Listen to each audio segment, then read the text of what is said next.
delivery table. Pwedeng tumama siya sa ulo ng nanay, but not on the perineum, where the baby will come out.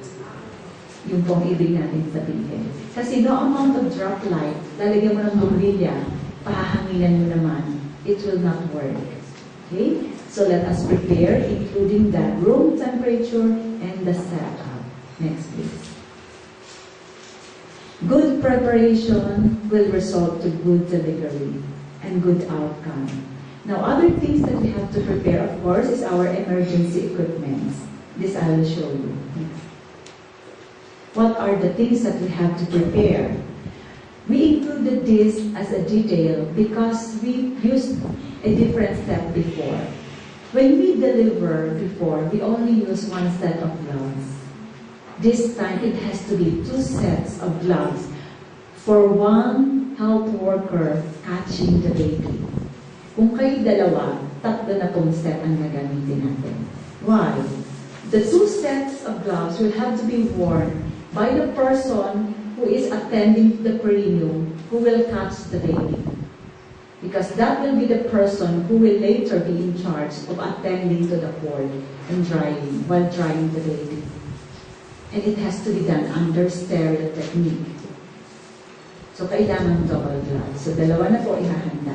Linens, just the same. We have to have 2 sets. Isang pang tuyo, isang pang takip. Now, for the scissors, it has to be 2 sets. Outright. Hindi na po hiwalay na yung isa nasa for dressing area. Pareho na po siya nasa sterile pack. Why? One is for the perineum in case you need a episiotomy.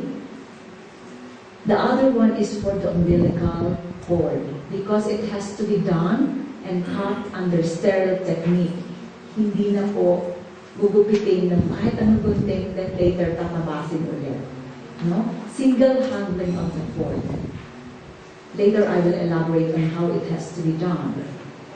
Next, you have to have clamps, not only for step, but this time your sterile plastic clamp will have to be opened in the sterile pack.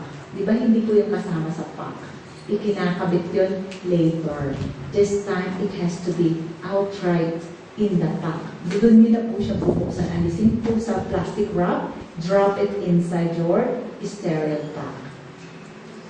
Okay? So, mga konting pagbabago later, I'll explain why it has to be there.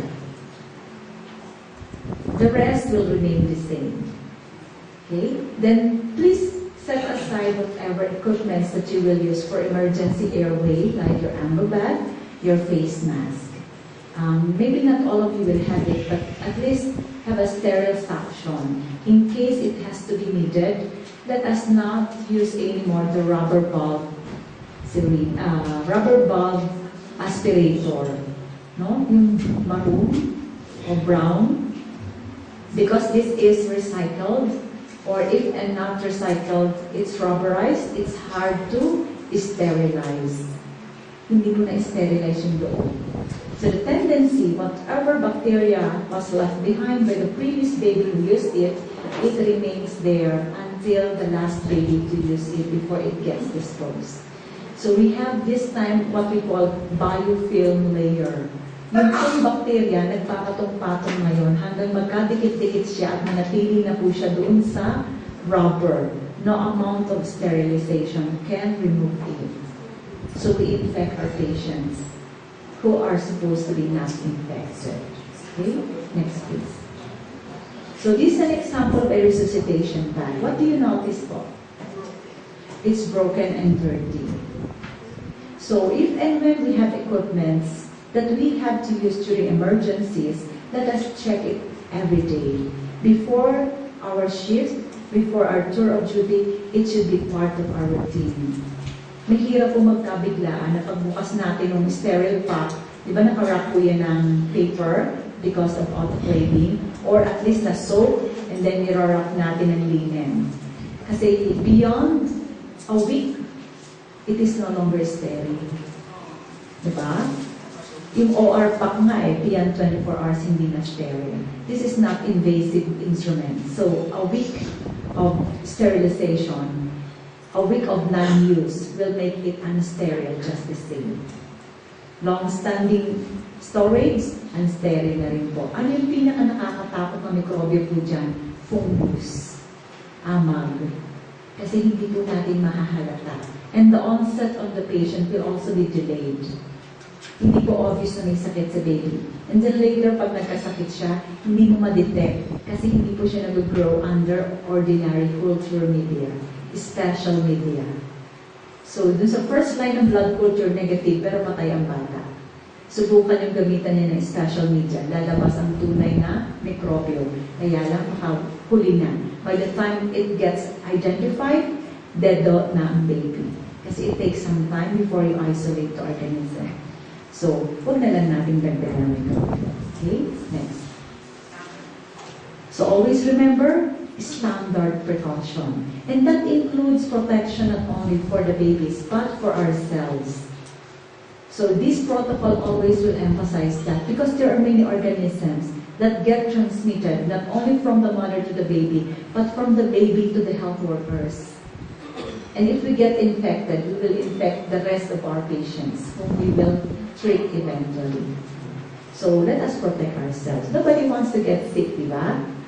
Kaya lang, yung pong nakukuha natin sa delivery, if we are not well protected, may not be so obvious. And what are these? Yung mga viruses. Takot na takot tayo sa H1N1. Takot na takot tayo sa AIDS. Pero hindi tayo natakot sa hepatitis, sa cytomegalovirus. Hindi po yung obvious. Di ba? Pag nakuha natin yan, because of failure to keep the caution of handling secretions, natalsikan ka sa mata mo kasi wala kang eye protector, wala kang eye gear, or yung kamay mo nabutas yung gloves. Medyo manipis ang gloves ngayon, you notice? And then you have a skin lesions. You get infected. Most mothers or most females will not feel anything, but they can be infectious later on. Asymptomatic po yan. Pero pag kinuha mo ng test, nasa dugo. That's the problem. Kaya minsan ako natatakot magpa-test. Sa klase ng pasyente namin sa Pabella, ano bang meron doon? Lahat ng klase, meron kami. And we handle the same patients, di ba? So let us be careful. If we are cautious enough, then we have no worry about testing ourselves pa. Magastos magpa-test, no? Masama, walang treatment available locally. Important na naman. So it becomes more expensive. Okay? Next. So this time we'll go on the sequence. When we deliver baby, the first you know is of course the time of birth.